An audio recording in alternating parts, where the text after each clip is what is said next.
You're live. All righty. And good evening, good evening, good evening, and welcome, good morning, whichever one it is. Welcome to this edition of the Kitchings Table. And let me say, it is always my pleasure to be with you. I'm your host, Earl Kitchings, and we always like to welcome you into our table and have some conversation with us. And we like to welcome those who are joining us on Facebook Live and Roku TV and GPAC 23 and everywhere else in the world. We'd like to thank the producer and owner of Awesome Radio, Miss Akila Thigpen, for all the help she provides us in making these shows possible. So today's show is one that I promised you I would bring you because, as you know, Sunday is the biggest and most intense Sunday in the calendar year. Of course, it is that Sunday. It is that Super Bowl Sunday. And let me tell you, folks are already gearing up, stacking up, stocking up, getting ready for the Super Bowl parties. This event is unlike any other event in the entire world. It is seen by more people than any event in the entire world, for the most part. Sporting event, let's clarify, sporting event. And we just want to bring you our tidbits about the Super Bowl. And as you know, this is Super Bowl what? 56. Some 56 years ago, this game called the Super Bowl got started. And for those of you who may not know it, it didn't start off being called the Super Bowl. Nope, it was not called that when they first started this game. So we're going to bring you the information that we've tracked for you and researched for you and give you the facts and the figures and some of the little tidbits and some of the nuances. For myself, I've been watching the Super Bowl since it started. So that would have made me 11 years old when I started watching this game. And I have enjoyed watching it over the years, and it's always been exciting.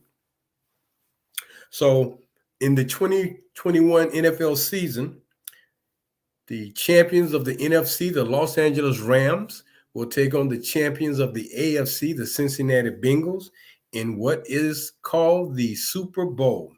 The game will be played in SoFi Stadium in Los Angeles. Ironically, that is the home stadium for the Los Angeles Rams, so they should be at an advantage, correct? And of course, they've got some high-profile entertainment coming in at halftime. Dr. Dre, Snoop Dogg, NEM, Mary J. Blige, Kendrick Lamar. The network to find this game is NBC. And this will be the third time that the Rams have appeared in the Super Bowl. They've got one Super Bowl win. This will be the third time for the Cincinnati Bengals. And the Bengals have no wins. So if the Bengals lose, they will tie the Minnesota Vikings and the Buffalo Bills for the most Super Bowl losses without a win, Super Bowl games without a win. New England has 4 losses. However, they have 7 wins, while Denver has 5 losses and 3 wins. But Minnesota, Buffalo have the most Super Bowl losses. And if the Bengals don't pull it out, they will join that stat of being one of 3 teams to have gone to the Super Bowl 4 times and lost 4 times. But here's the one thing you may not remember or may not know. The Buffalo Bills went to the Super Bowl 4 straight times. 4 consecutive Super Bowls. And they came away with nothing other than the runner-up trophy and the AFC Championship trophy. There is no trophy, of course, for the runner-up. And you know what they call second place, right? First loser. So those teams have that distinct honor of having been to the bowl 4 times, no wins. Bengals going to their 4th one, no wins if they don't win Sunday. Now, the interesting thing about this game was when it started back in 1966, and they played it It was the NFL and the AFL, the American Football League, which was the rising league that had the Kansas City Chiefs, the Oakland Raiders, the Denver Broncos, the New England Patriots. Those teams came to the NFL. When they merged the NFL and the AFL, that's when they became the Super Bowl. But prior to that, it was just the world championship game between these two teams, between these two leagues. And of course, the elder league, the statesman of the professional football in America, the Green Bay Packers won the first two Super Bowls with coach Vince Lombardi. But it was not well attended, and it was not seen by very many people at that time in 1966. Remember, this was an experiment. They were trying to see who was the best league, NFL, which was the older league, more experience, more players, more veteran players, or this upstart AFL, which, in all honesty, was like doing everything. They shotgun, running different versions of what they wanted to do. That league at the time probably had more African American players on the teams at that time. So they were in this mode to show what they could do versus just what they could do against the teams in their league.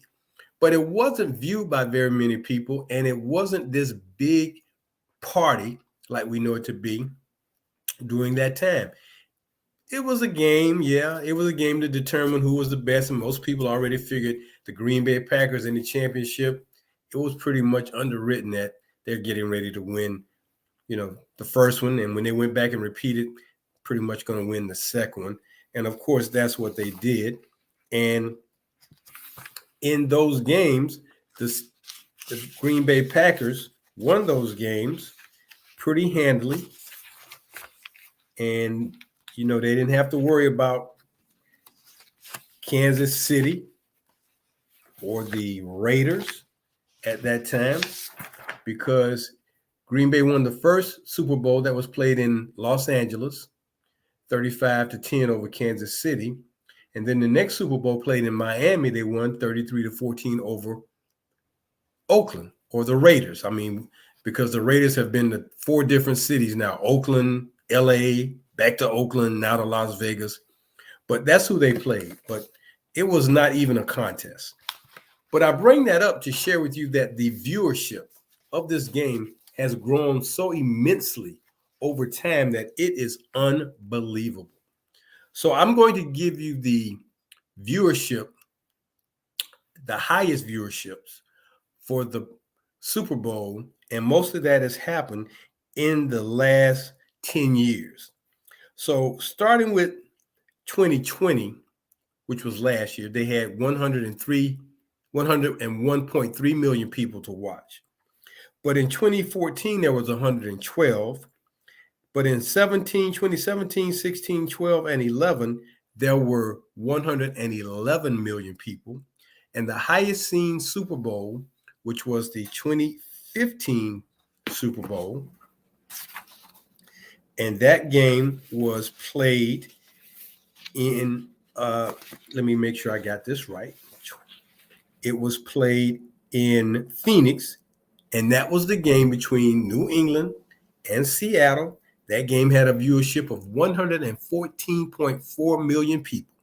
Now, since that was the most viewed game of any Super Bowl, I'm just going to add my caveat to it, because it still just kind of ruffles my feathers a little bit, that Seattle did not join the elite group of being one of the few teams to win back-to-back Super Bowls.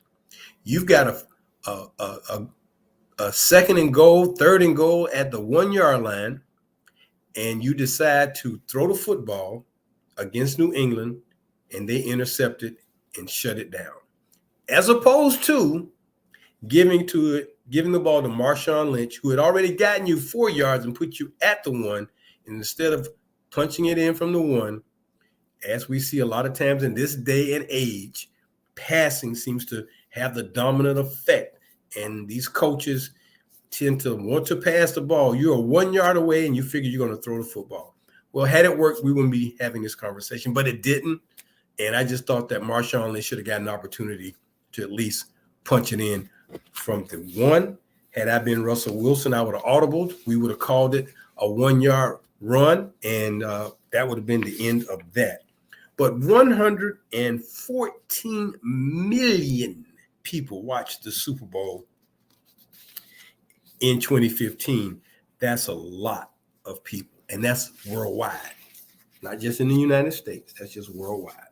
Now, when we talk about the teams who have won the most Super Bowls, well, of course, you know the team that probably jumps out at you the most. That'll probably be New England for many of you. But don't forget the fact that Pittsburgh has also won 6 Super Bowls. So Pittsburgh, New England, 6. The 49ers and the Cowboys, 5. And the Packers and the Giants have 4 Super Bowl championships. After that is 3s and 2s.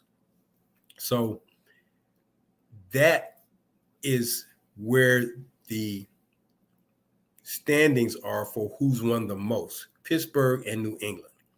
And of course, they'll never get a chance to play each other, but they can break the tie by going to another one and winning. What team has never been defeated for a whole season? Undefeated for the entire season, including winning the Super Bowl. What team is that? Do we know? Do we remember?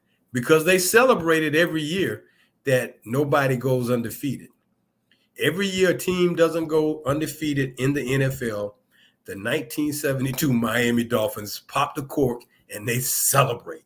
And there's nothing like that celebration because here it is 50 years later and they still hold title to the only undefeated, untied Super Bowl champion in the NFL. A remarkable feat, a remarkable team. A lot of guys put in a lot of work. Don Shula was the coach. Bob Greasy was the quarterback. And they had a 3-headed prone running machine called Larry Zonka, Jim Kick, and Mercury Morris. Those 3 guys with Greasy throwing to Paul Warfield and Stanfield were just unbelievable. Unbelievable. They were just and then the defense, Nick Bonacani, Jake Scott, Manny Fernandez. They just were dominating that whole year. And since 72, no one has ever won a Super Bowl. Has ever gone undefeated. Chicago came close the year they won the Super Bowl, but they lost one game. Lost that one game. So close, but so far away, as they say. So when we talk about these teams who have been playing in this game that everyone who loves football is getting ready for their party or going to some restaurant or going somewhere to watch the game with family, friends, and neighbors or whomever. A lot of people will just be watching it at home in the cozy confines of their own dens or bedrooms, wherever. But the fact that this game has grown from kind of a test to see what would happen to this super party, this super game that just brings in millions of people to watch. There are going to be thousands of people at SoFi Stadium to watch it live. And of course, the other caveat to the Super Bowl are the commercials. And I would say, based on my viewership of the Super Bowls during the times they run the commercials, because it's always a thing to see who's going to have the most interesting or the most funny or the not so funny commercial. Some companies, spend a lot of money to get one commercial on TV during the Super Bowl. And these commercials are not cheap when you talk about perhaps $1 million a minute. for your commercial to run. But if it's going to be seen by 114 plus million people, that's not too bad of an investment. $1 for every, person that's watching, or $1,000,000, and divide that up by 114. That's not too bad of a day. And then if the product sells or your service sells, it's a great thing. Isn't it ironic that the most popular company and brand, I would say, for the Super Bowls has been that company that you know them by one word, one name. And if you go to a stadium, if you attend a sporting event in a baseball, football, basketball, probably soccer, probably hockey, the people who are out there selling to you so you don't have to leave your seat, that one beverage name that they love to hawk at all these events is BUD. Bud. Budweiser has made their mark exclusive. I won't say exclusively, but in the sporting arena exclusively, they have made their mark at the Super Bowl because they have these very, very unique commercials. And we've seen them and we've grown to love them, from the Clydesdale playing football to the frogs to the lizards. They have, to the brothers doing the what's up. They have found whoever that advertising company is that has gotten Budweiser those type of commercials to air during the Super Bowl. And if you had to give a Super Bowl trophy to the best company with the best commercials, it would probably have to go to Budweiser. So let's just crown them, which they already are, the king of beers, which is one of my favorite slogans by a company, because it doesn't get much higher than that when you say you're the king of beers. I mean, nobody doesn't even compete. But Budweiser deserves a Super Bowl trophy for their commercials because they have been the staple. We're all waiting to see what is Budweiser going to come up with. And I guarantee you on Sunday, it may not be the best commercial, but I guarantee you Budweiser is going to be in the mix to give you a commercial that's going to delight you or disappoint you. I don't know which, but it's coming. And you'll see it for the next few months on TV. But I guarantee you won't just see one of them. You'll see multiple Budweiser commercials. So Budweiser Super Bowl trophy for the best commercials over the last 56 years. So the game is getting ready to be played on Sunday. These two teams are amped up, I'm sure. Looking at the way they both got to the Super Bowl, I mean, very close calls in the playoffs. Field goals helped a couple of them win the game to get to the next round, It was just one of those years in 2021 where the playoffs were just unbelievable. We'll never forget the game between Buffalo and Kansas City that went down to the wire the way it did and went in overtime. Neither one of those teams are in the Super Bowl. Isn't that ironic? The Los Angeles Rams are in the Super Bowl with a quarterback who had never gone to a Super Bowl. And as a matter of fact, one of the teams who have never been to a Super Bowl. Do you know who those teams are? Do you know the teams who have never been to a Super Bowl? Do you know? Well, let me give you the inside scoop. What teams have never been to a Super Bowl? There are four of them. Houston, Texans, or Oilers, whichever one you want to, claim to be Houston, because, the Houston Oilers moved to Tennessee and became the Titans. But before that, they were the Houston Oilers. Now they're Houston Texans. So Houston, that's why I said Houston has never been to a Super Bowl. Cleveland, the Browns, have never been to a Super Bowl. The Detroit Lions have never been to a Super Bowl. And of course, the Jacksonville Jaguars have never been to a Super Bowl. When these teams will get there, we don't know. It may be next year. It may be the year after. We don't know. But we do know that they have yet to go. And for a team like Detroit and Cleveland to be in these cities for this long, to have these franchises and never tasted that fruit of going to the big party, just being a part of the Super Bowl, it's got to be devastating to their fans year in and year out. Because when the season starts and everybody is 0-0, everybody is anticipating that they have a shot to go. But then after the season is over,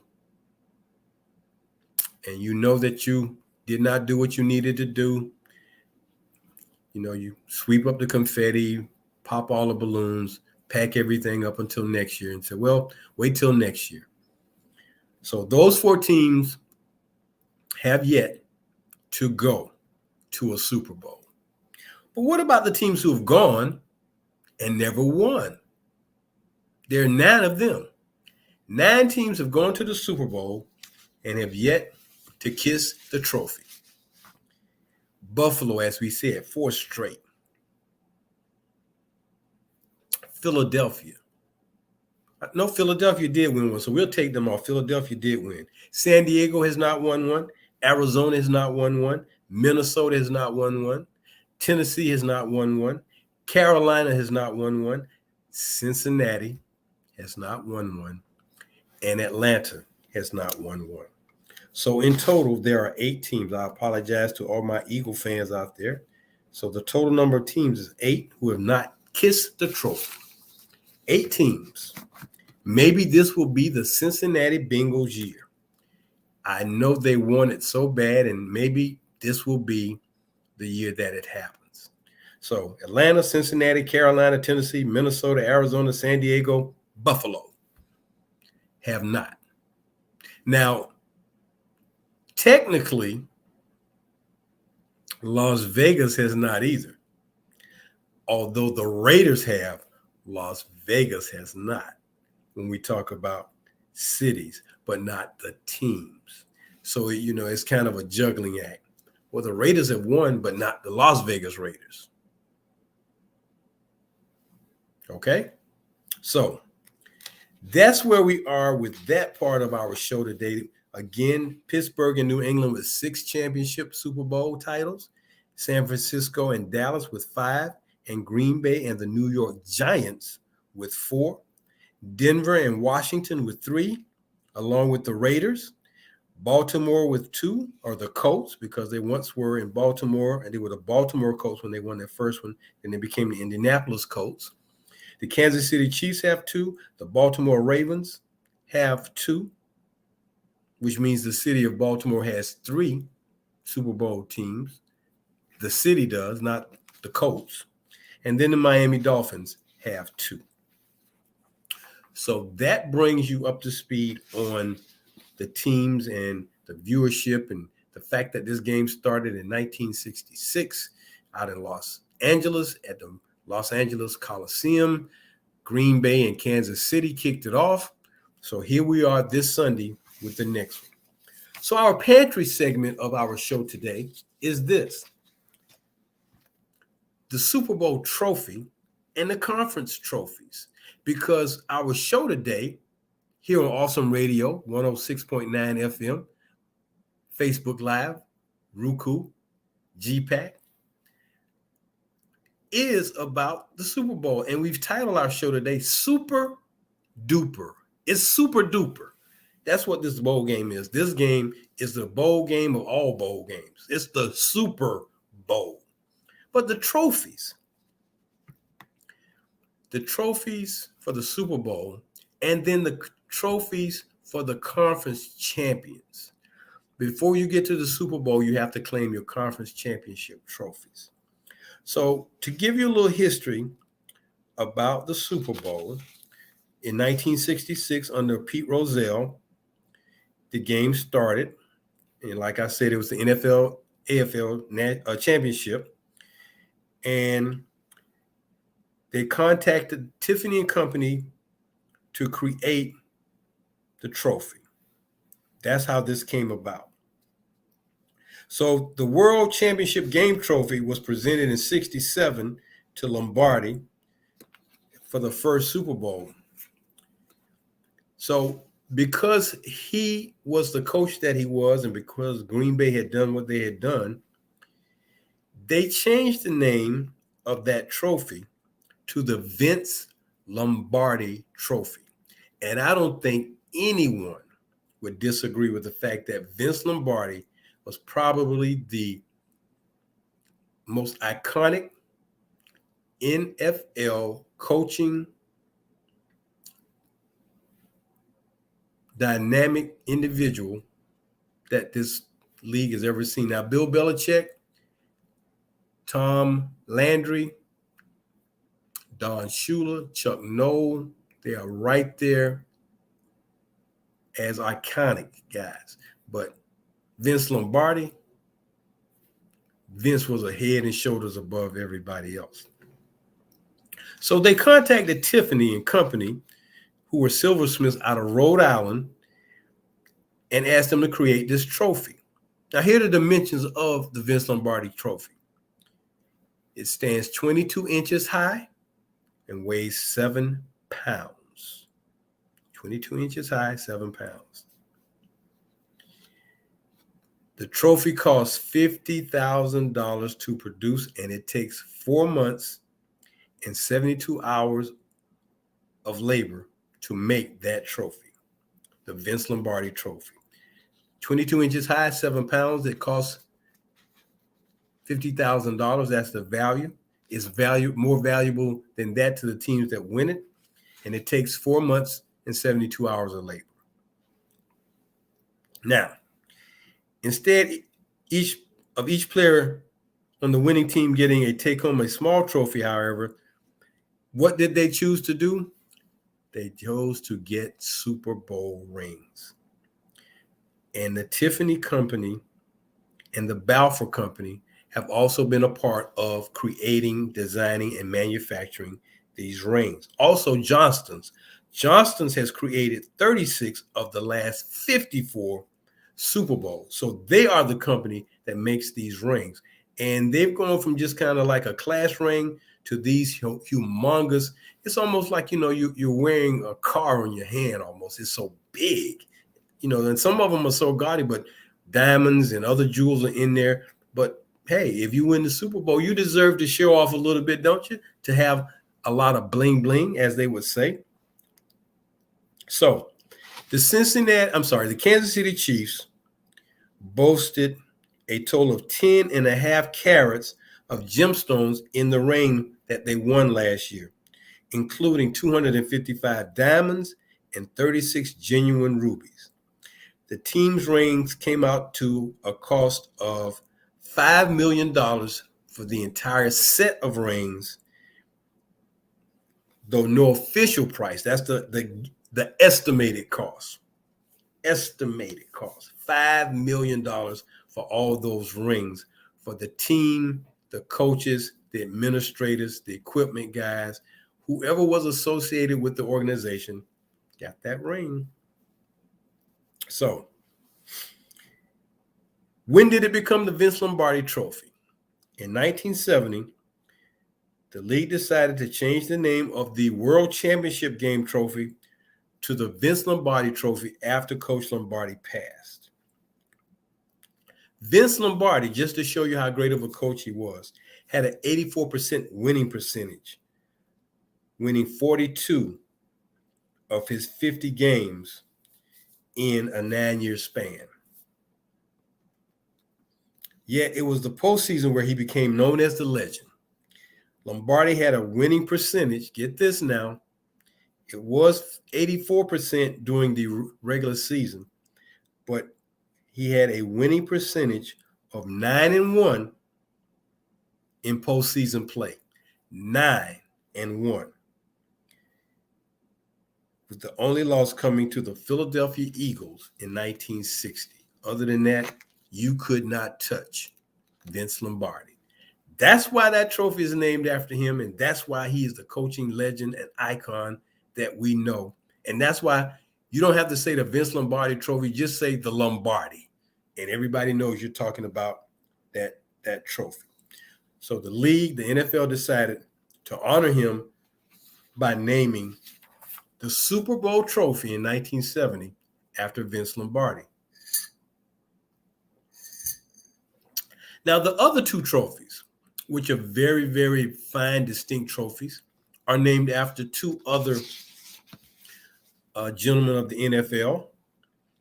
The NFC champion earns the George Halas Trophy, and George Halas is the architect of the NFL and was the legendary coach of the Chicago Bears when the Bears were the monsters of the Midway and they were just beating people all the time.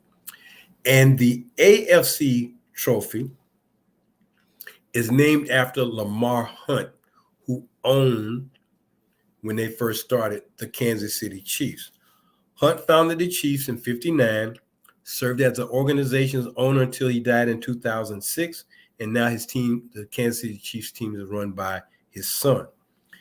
Hunt earned the namesake for the trophy in 1985. So there you have it.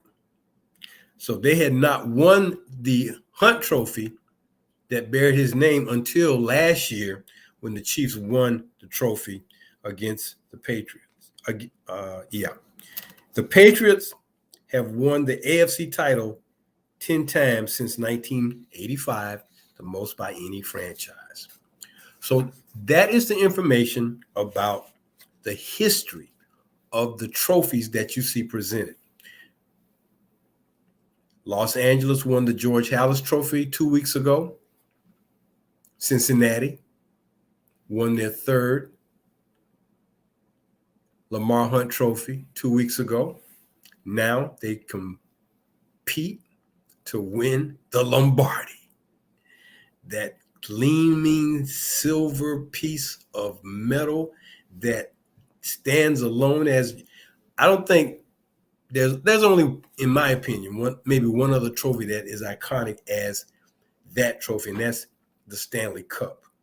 Because that hockey trophy, man, it sits on rings that they engrave for the teams that win. So it just builds like that. But that Lombardi, man, you hold it in one hand and if you pass it around, and if you don't kiss it, you miss your opportunity. So we talk about the trophies, we talked about the game. So we're going to get into some of the particulars about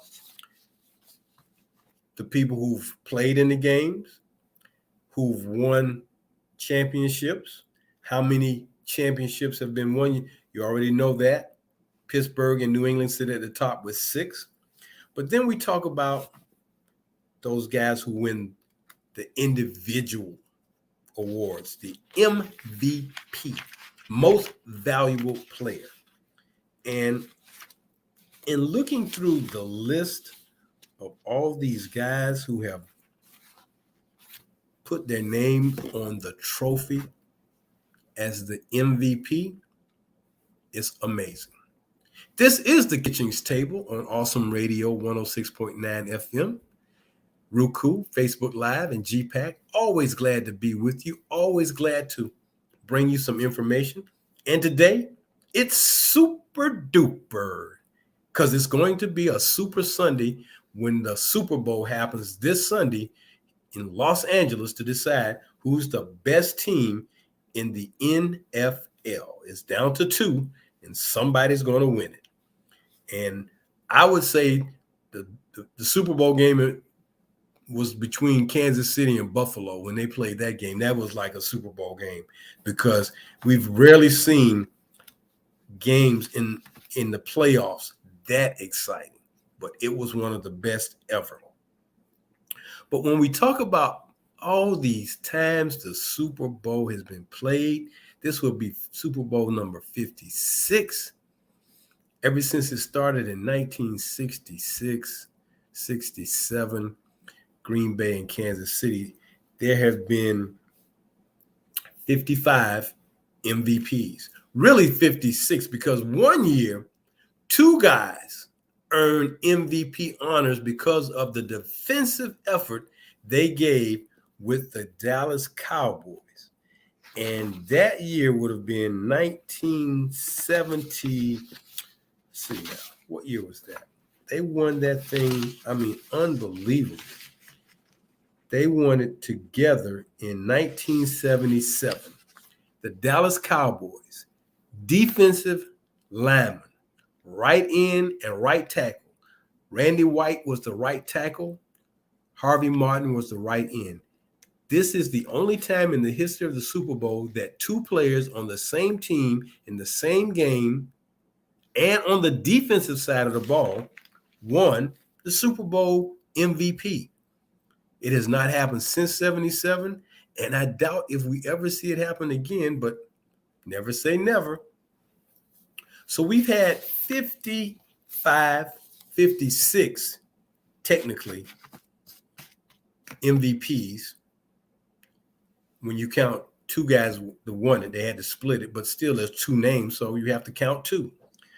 But I did a breakdown by position of what position has won the most MVPs. And I think it's pretty easy and safe to say that most of us will probably guess and know what position that would be, because of course it's the most iconic position on the football field. It's the one that everyone knows. If you don't know anybody else on the football field, you know the quarterback. No doubt about that. So in 55 years, the quarterback has won the Super Bowl MVP 31 times. 31. No brainer with that, right? You didn't know how many, but you probably knew that the quarterback got the most. Following that, and I didn't break it out by position, I just broke it out by the fact that it's offense and defense. 9 defensive players have won the Super Bowl MVP. 9. 8 receivers, 7 running backs. Now, the position that will always be minimized, that you're not going to ever see an MVP awarded to an offensive lineman. Not going to happen. And without those guys up front in the trenches, the quarterback, the running back, the receivers, they wouldn't have earned those awards. So it would, I know it's kind of too late now to even say it, but I'm going to say it anyway. It would be nice if perhaps there could either be an individual or collective award given to offensive linemen for all the work they do. Because everybody can win the Super Bowl MVP except for a lineman, unless that lineman scores multiple touchdowns off a fumble or something like that. But otherwise, they won't ever see their names on an MVP. So quarterbacks, 31 of them have won it. Some of them multiple times, and I'm going to give you those in a second. Defense, receivers, running backs. The only other 2 people who have not won an MVP award, a punter and a place kicker. Punter and a place kicker. And I guess if a place kicker kicked all the field goals that won the game, that would be the way that position would get the MVP. As for a punter, that will be kind of hard. The only punter who could have come close to winning an MVP in a Super Bowl, if his punts would have kept the opponents in a position where they didn't have good field position, would have been Ray Guy of the Raiders, the Oakland Raiders. not the Los Angeles or the Las Vegas Raiders, but the Oakland Raiders.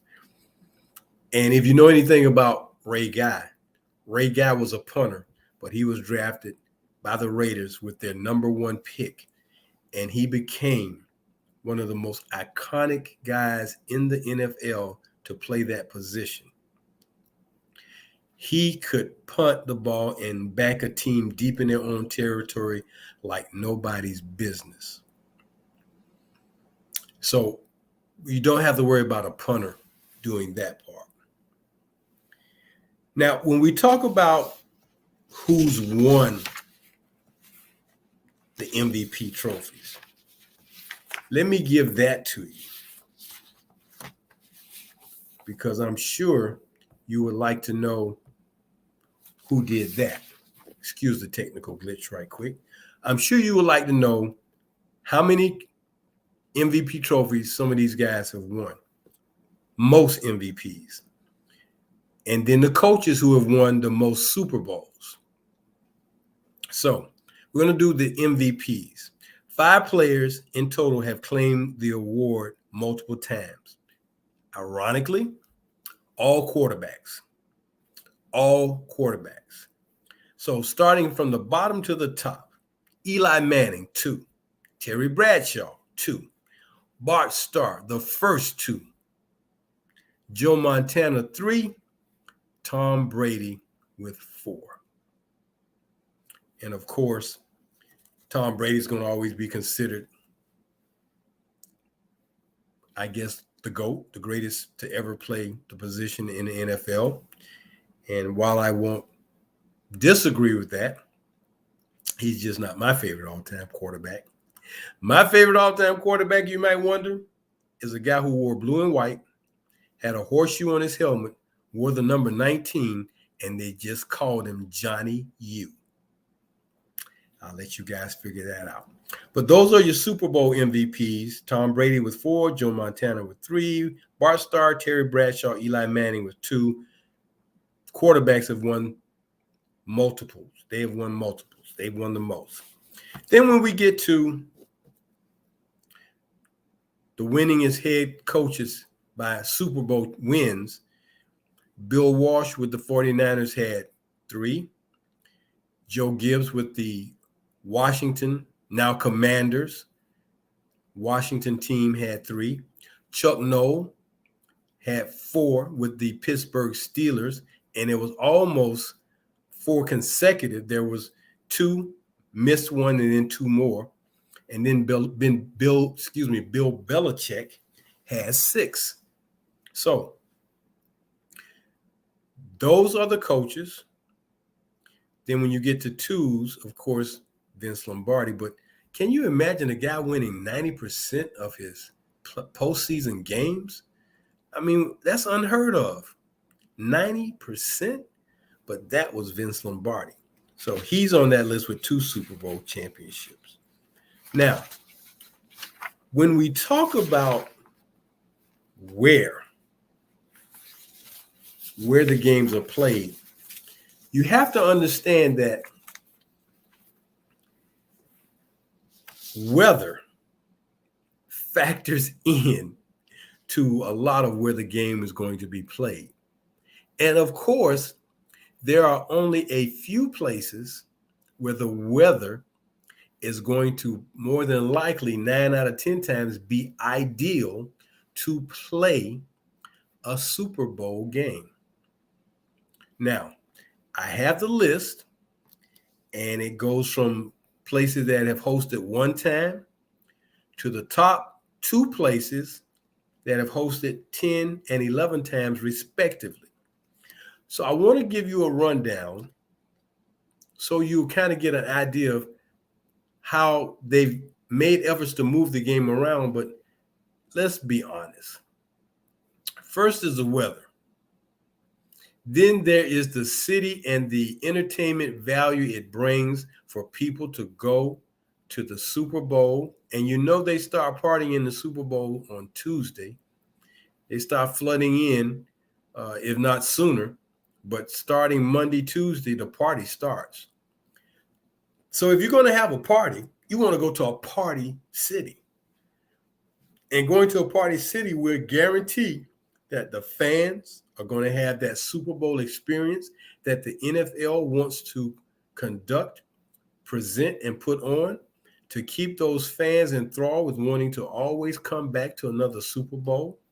There are a couple of gentlemen, and I didn't look this up, but I saw this on the internet the other day. They have been to every Super Bowl game that has ever been played. There was 3 of them. They have been to every Super Bowl game that has been played. That is an amazing record. They have a lot of stories they can tell. They've seen a lot. They've enjoyed a lot. They've experienced a lot. So to go to 55 and this would make 56, that's remarkable.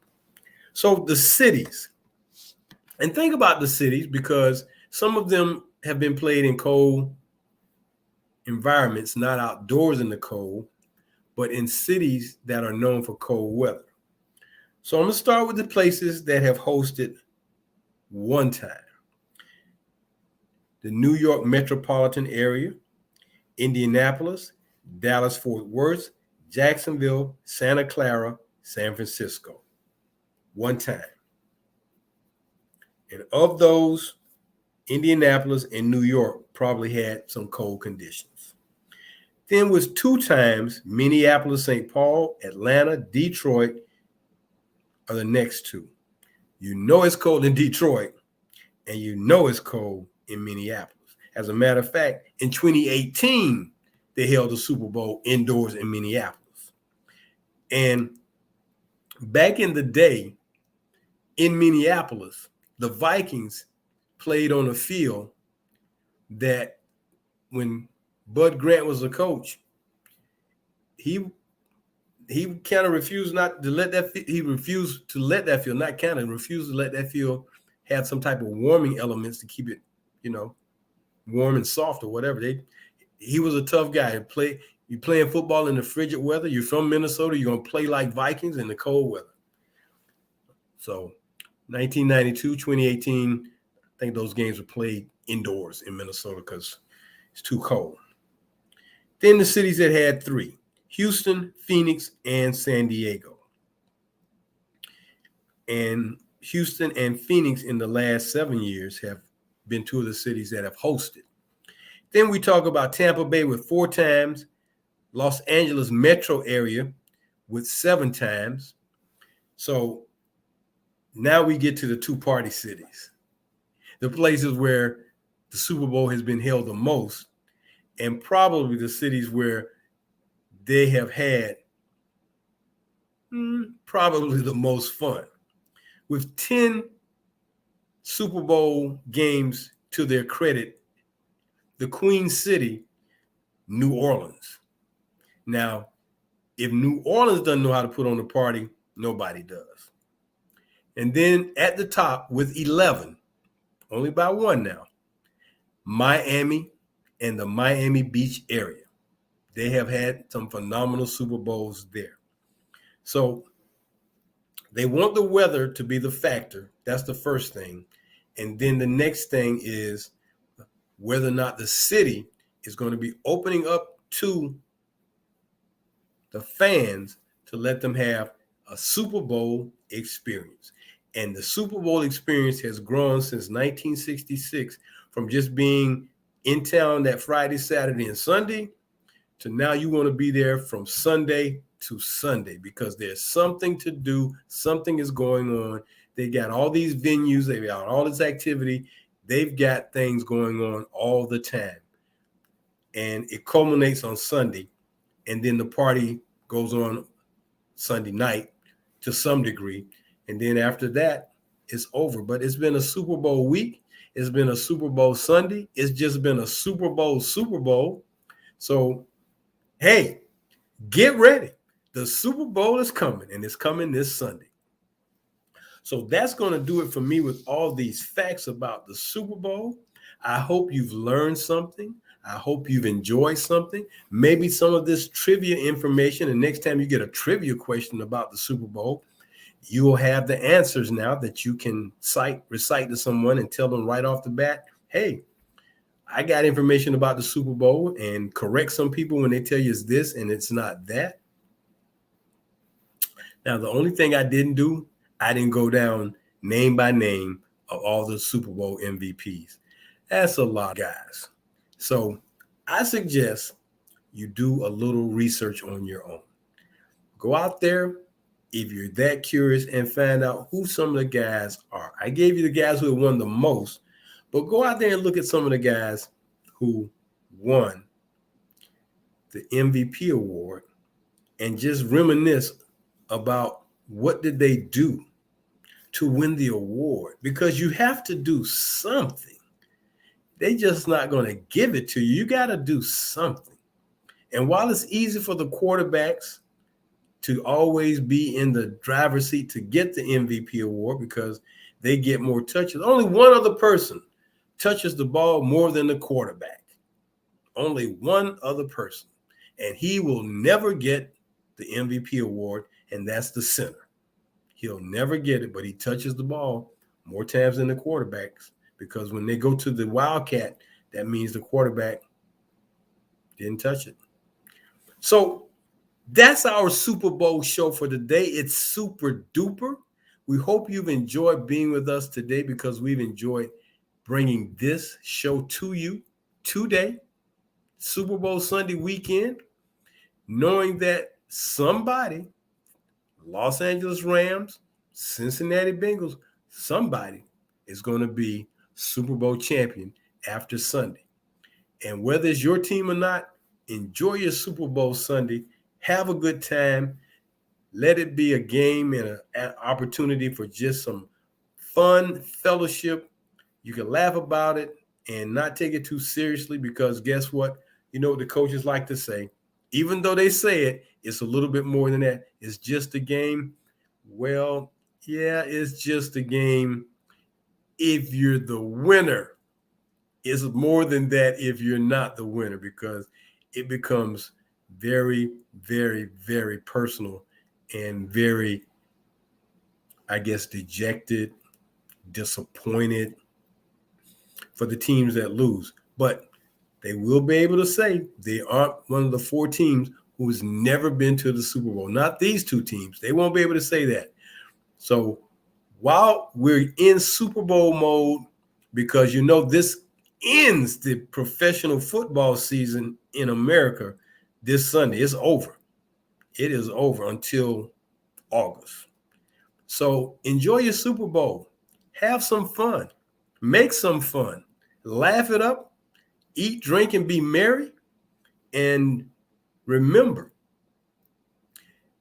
this is the event of all sporting events around the world.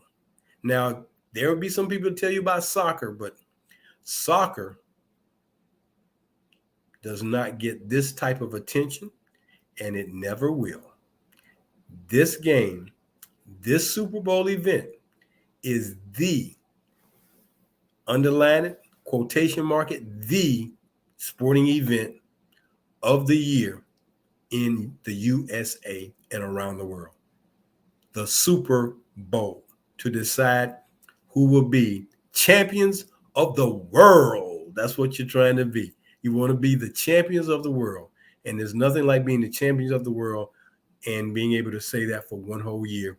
And then when you get that Super Bowl ring, you can prove it and show it off.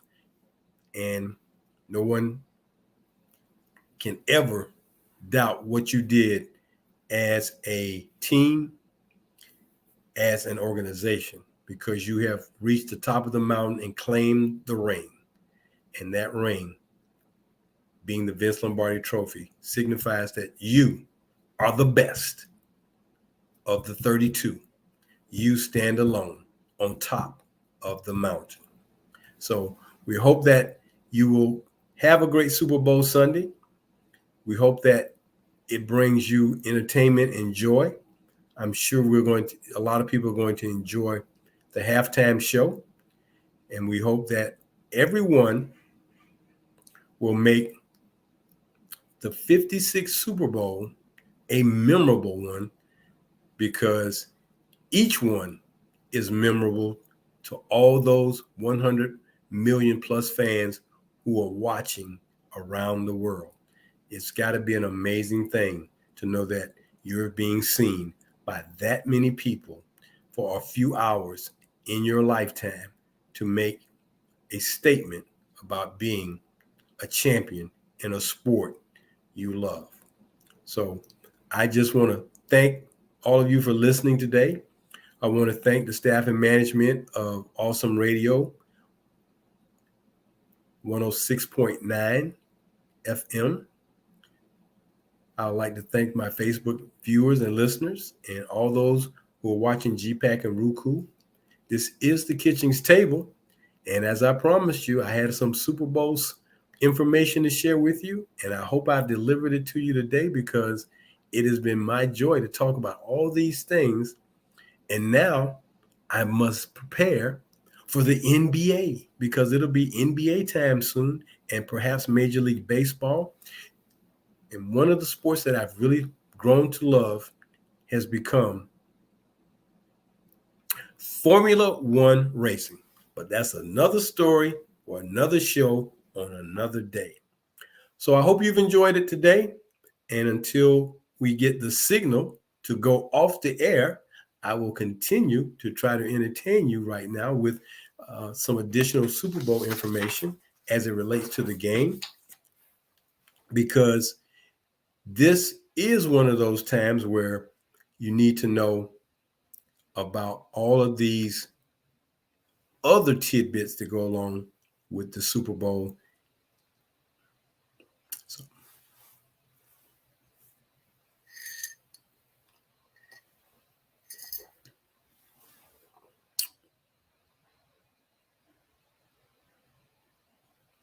So until then, we'll say goodbye for now and take care. Talk to you next time here at the Kitchings Table.